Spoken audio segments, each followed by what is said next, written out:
शरद पवारांच्या राष्ट्रवादीचे आमदार संदीप क्षीरसागर यांनी घेतली अजित पवारांची भेट। बीड प्रकरणावरून आरोप प्रत्यारोप सुरू असताना भेटीमुळे संशय कल्लोळ। संतोष देशमुख खून प्रकरणातील फरार आरोपी कृष्णा आंधळेची संपत्ती जप्त करण्याचे कोर्टाचे आदेश। कृष्णाच्या नावावर 5 वाहने तसेच धारूर केजमध्ये बँक खाते। विधानसभेच्या विरोधी पक्षनेतेपदासाठी आदित्य ठाकरेंच्या नावाची चर्चा। अर्थसंकल्पीय अधिवेशनात ठाकरेंची शिवसेना विरोधी पक्षनेतेपदावर दावा करणार। शिवसेनेनं क्षमतेप्रमाणे काम करण्याची संधी दिली नाही असं बोललो नाही, भास्कर जाधव यांचं स्पष्टीकरण। कोणालाही कोणाची राजकीय गरज उरलेली नाही, जाधवांचा टोला। मुंबईत पुन्हा एकदा मराठी गुजराती वाद।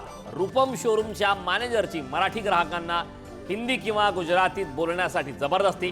ठाकरेंच्या शिवसेनेने समज दिल्यानंतर मागितली माफी।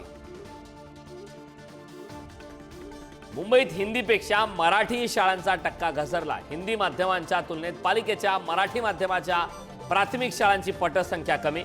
मुंबई पालिकेच्या शिक्षण विभागाच्या 2023-24च्या आकडेवारीतून धक्कादायक बाब समोर। शरद पवारांचे निकटवर्तीय माजी खासदार ईश्वरलाल जैन यांना मोठा धक्का।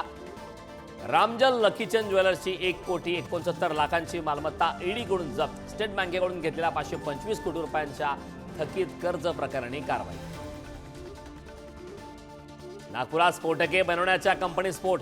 स्फोटात 2 कामगारांचा मृत्यू। डोरली गावाजवळ असलेल्या कंपनीत ब्लास्ट।